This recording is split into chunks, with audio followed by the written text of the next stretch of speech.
Hola, un saludo para todos y para todas las que estéis viendo este vídeo desde Toledo, en España. En primer lugar, me gustaría agradeceros el feedback y el interés que muchos estáis mostrando en estos vídeos sobre información de la FEI y de la fisioterapia energética integrativa. Y bueno, pues ojalá sirva para que se dé a conocer, para que se conozca más y que finalmente sea una aportación más dentro del mundo de la fisioterapia en el cual llevo pues profesionalmente toda mi vida. Con este vídeo quiero iniciar una serie de grabaciones sobre conceptos básicos y sobre qué aporta la medicina tradicional china a la fisioterapia energética integrativa y en general qué aporta la fisioterapia. En este primer vídeo vamos a hablar del yin y el yang, que es un poco la base inicial conceptual de la medicina tradicional china, de alguna manera para acercar ese conocimiento a quienes no tengan más que tal vez un concepto muy vago del yin y el yang y de los 5 movimientos, que es lo que vamos a seguir. Y bueno, si bien no pretendo, por supuesto, sustituir ni pretender que el conocimiento vaya a ser profundo, y obviamente hay quienes estéis interesados, pues debéis informaros y formaros mucho más, pero bueno, por lo menos servir de apertura, de introducción a todo este tipo de conocimientos. Mirad, la medicina tradicional china no forma parte de un concepto esotérico, ni hay que tener ninguna creencia, ni hay que practicar el budismo, ni siquiera hay que haber ido a China a aprender, sino que es una visión de la realidad y una visión de la medicina, de la salud y de la enfermedad que, digamos, transcurre paralela a la medicina occidental, pero que en mi caso, o por lo que yo he podido estudiar y comparar, no hay realmente contradicciones entre una visión y otra, sino que se complementan muy bien. De alguna manera siempre tiendo a pensar que la medicina occidental, con su paradigma científico, ocupa mi hemisferio izquierdo cerebral, el hemisferio lógico, y la medicina tradicional china y sus conceptos y su abordaje de la realidad ocupa el hemisferio derecho, que es, bueno, pues más intuitivo, más creativo, de tal manera que, bueno, si el cerebro está conformado con dos hemisferios, por algo es, y yo creo que si el conocimiento puede complementarse bajo dos paradigmas diferentes, pues siempre es un enriquecimiento en este caso para el abordaje de nuestros pacientes. Eh, Como digo, en este primer vídeo lo que quiero empezar hablando es del yin y el yang, que es un poco la realidad dual que va a impregnar todo, pero que va a tener eh, una importancia y un concepto que nos va a servir mucho para la práctica de la fisioterapia. Se pueden ejemplificar las relaciones entre el yin y el yang dentro del cuerpo humano, como ahora vamos a ver, y creo que bueno, puede resultar de interés para todos vosotros. Vamos allá. Para Lao Tse, que es el creador del taoísmo, el Tao engendra al uno, el uno engendra al dos, el 2 engendra al 3, el 3 engendra a los 10.000 seres.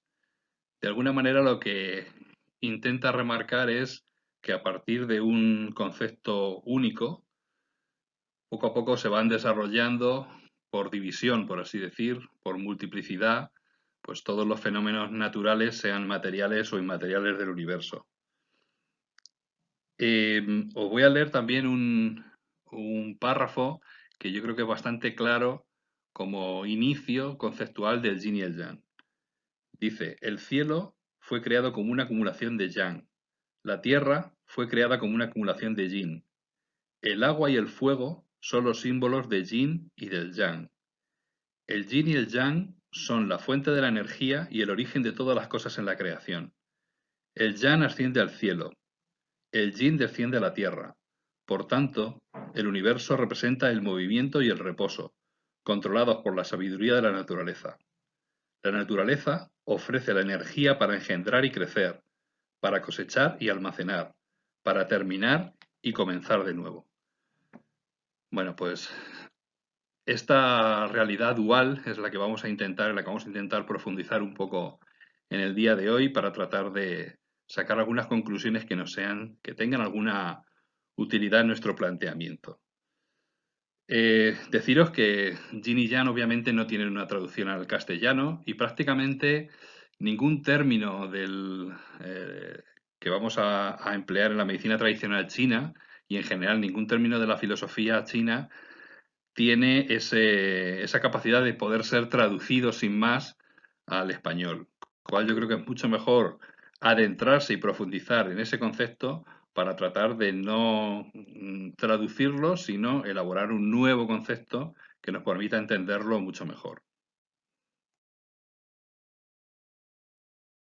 Bueno, pues aquí tenemos los símbolos de yin y yang escritos en chino. Y bueno, como ya hemos dicho, el yin y el yang no representan una entidad esotérica, oculta, ni difícil de comprender, sino simplemente es una visión de la realidad que, aproximándose a ella, yo creo que nos sirve para entenderla mucho mejor. El yin y el yang clásicamente se definen el yang como la parte iluminada de una montaña, con sus características, es decir, la parte soleada, la parte donde hay calor, la parte donde hay actividad, mientras que el yin es la parte a la que no llega esa iluminación y por lo tanto es más oscura, más fría, más inmóvil. Esa de alguna manera es el concepto inicial del que tenemos que partir para esta realidad, para el análisis de esta realidad dual. Profundizando un poco más en estos conceptos, vamos a dar tres principios básicos de qué es yin y yang. El primero dice: la unidad se manifiesta en dos fuerzas opuestas, yin y yang. El yin se transforma en yang constantemente y a su vez el yang se transforma al yin de manera continua. Por otra parte, yin y yang ocupan diferentes espacios. Todo lo que es interior, todo lo que está oculto, es de naturaleza yin, y todo lo que es exterior y se manifiesta, decimos que tiene naturaleza yang. Y en tercer lugar, un concepto muy importante es que no hay ningún fenómeno que sea yin o ningún fenómeno que sea yang. Siempre es un concepto relativo. Es decir, que yin y yang en diferentes combinaciones producen toda la energía y crean todos los fenómenos, pero ninguno de ellos se puede categorizar como yin 100% ni yang 100%. El próximo punto que vamos a tratar son las cuatro leyes, los cuatro principios fundamentales por los que yin y yang se van a relacionar entre sí. El primer principio del que vamos a hablar es el principio de interoposición, que nos dice que yin y yang son antagónicos y se inhiben mutuamente. Quizás este principio es el con el que más familiarizados estemos, en el sentido de que yin y yang son lo contrario, pero luego vamos a ver que este principio se va a matizar con otros muy importantes. Cuando hay mucho yang, se agota el yin, y cuando un yin es excesivo, agota al yang. Es decir, es una relación, digamos, de oposición.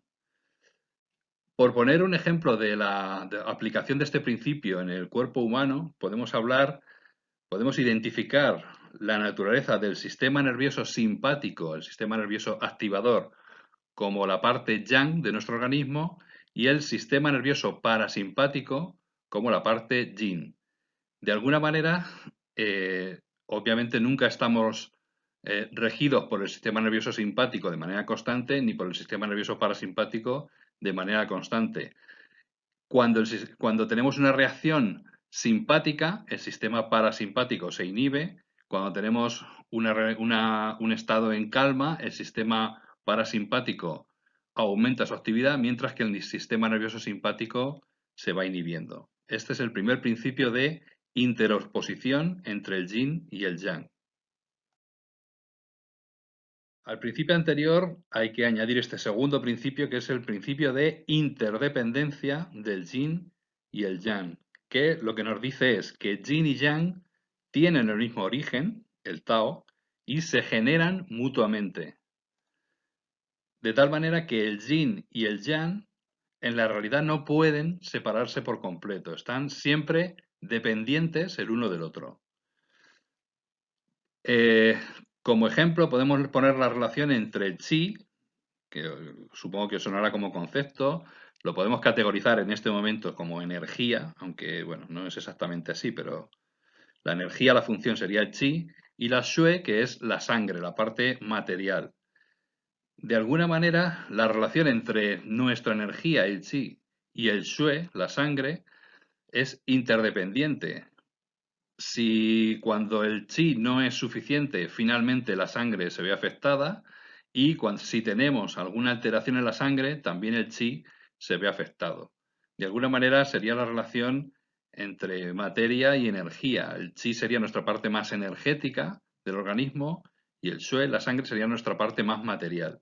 De alguna manera no podemos aislar una de otra, sino que son interdependientes. Es un principio de aplicación de la interdependencia. Otro ejemplo en el cuerpo humano sería la relación entre la inspiración y la expiración. Si bien son dos momentos del mismo fenómeno respiratorio, no podemos aislar el hecho de que si se afecta o bien la inspiración o bien tenemos un problema con la expiración, finalmente el otro tiempo respiratorio también se ve afectado. Es decir, que si bien el principio anterior nos decía que yin y yang se oponían, hay que unir a ese principio para entender esta realidad como que no solo se oponen, sino que también son interdependientes. A estos dos principios hay que sumarle este tercer principio, que es el principio de crecimiento y decrecimiento, que nos dice que los incrementos del yin y el yang, este equilibrio que tienen, es un equilibrio dinámico y no estático. El cambio entre el yin y el yang va siendo siempre progresivo y siempre está en movimiento. El crecimiento del yang supone la disminución del yin y viceversa. Es un proceso alternante y equilibrado. De alguna manera, este equilibrio entre el yin y el yang siempre es un movimiento continuo y, digamos, por visualizarlo, de una naturaleza circular. Como ejemplo en el organismo, podemos poner que este principio de crecimiento y decrecimiento es lo que ocurre en la relación entre dos hormonas, como son la insulina y el glucagón, que son secretadas por el páncreas.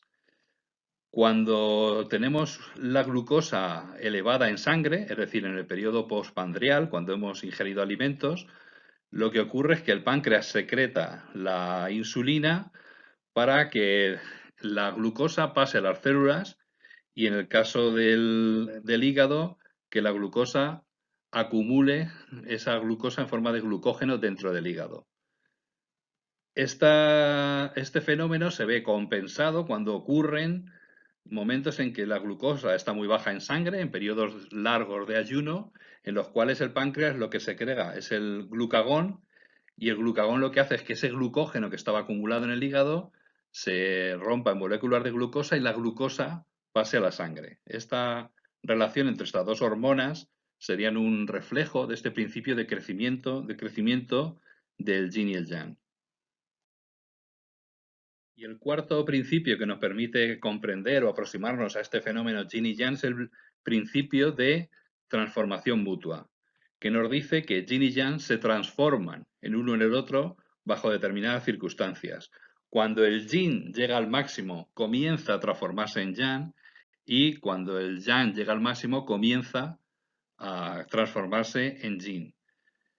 De tal manera que un vacío de yin, cuando realmente no tenemos nada de yin o el yin es insuficiente, nos va a dar manifestaciones yang y viceversa. De alguna manera es lo que ocurre, por ejemplo, la transformación del día y la noche. Cuando, digamos, la noche llega a su máximo, comienza a transformarse en día, y cuando el día llega a lo máximo, cuando el sol está en su máxima altura, en el cenit, pues comienza ese declive y de alguna manera empezaría a generarse la noche en un proceso que es, como hemos visto, dinámico y alternante.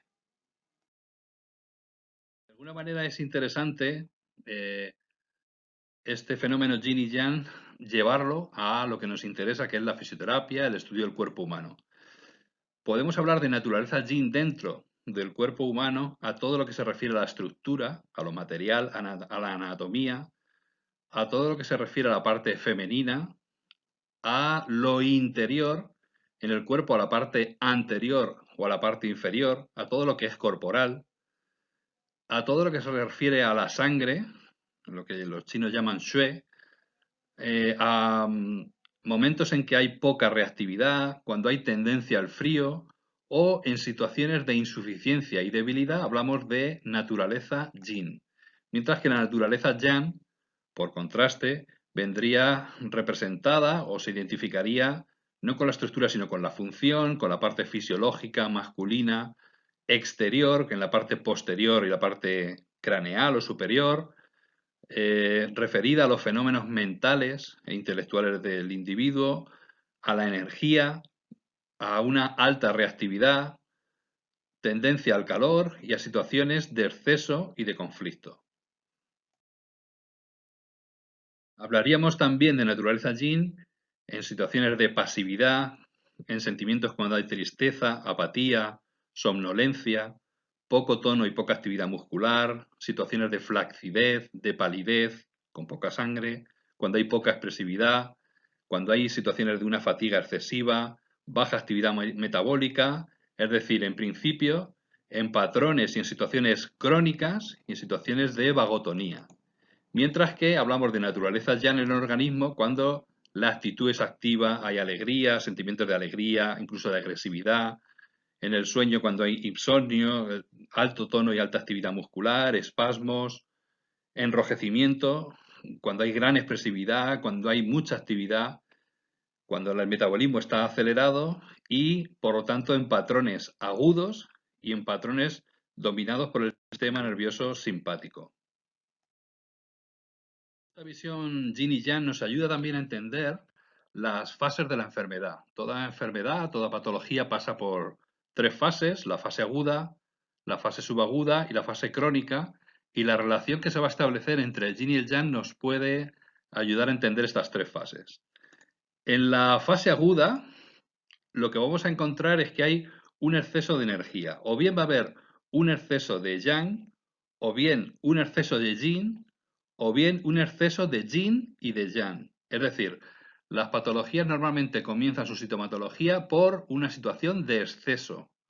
Y por lo tanto, dado que es una situación de exceso o bien de yin o bien de yang, el tratamiento dentro de esta fase aguda siempre va a ser la sedación. Es decir, intentaremos contrarrestar ese ascenso de yin o ese ascenso de yang descendiéndolo. Por lo tanto, con una sedación, bien del yin o bien del yang.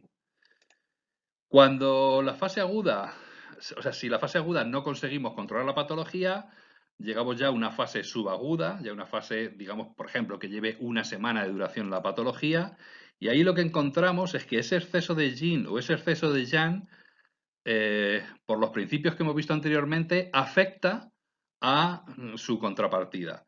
Si teníamos un exceso de yang, lo que ocurre es que ese exceso que se mantiene, cuando no hemos conseguido descender ese yang hiperactivo, el yin empieza a bajar mucho menos de su situación normal.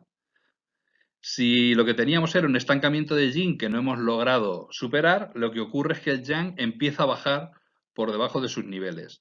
Entonces ahora en esta fase subaguda, de alguna manera conviven el exceso de energía en el yin y en el yang que teníamos en la fase aguda, pero además a eso se le suma una falta de energía en el contrario.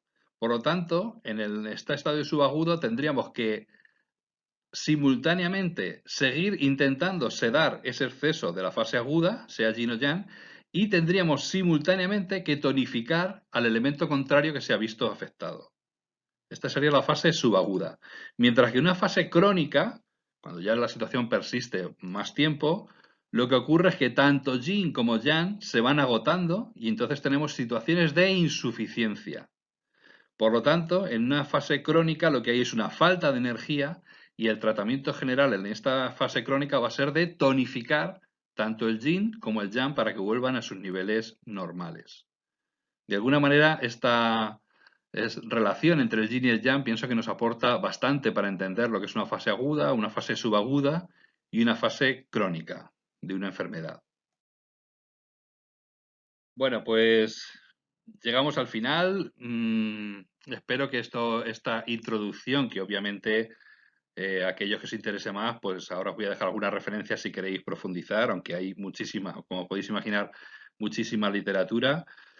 Es la base sobre la que se van a asentar los 5 movimientos o los 5 elementos, que es lo próximo en lo que vamos a ir profundizando y que realmente nos va a enriquecer mucho el concepto y el conocimiento del cuerpo humano según la medicina tradicional china. Pero estos 5 movimientos tienen una base en el yin y el yang que es necesario conocer. Bueno, pues nada más. Simplemente agradeceros la visualización de este vídeo. Quedo a vuestra, como siempre, a vuestra espera si tenéis cualquier cuestión. Y nada, espero que os haya ayudado un poquito a ir a comenzar a entender estos conceptos y que os vayan interesando cada vez más.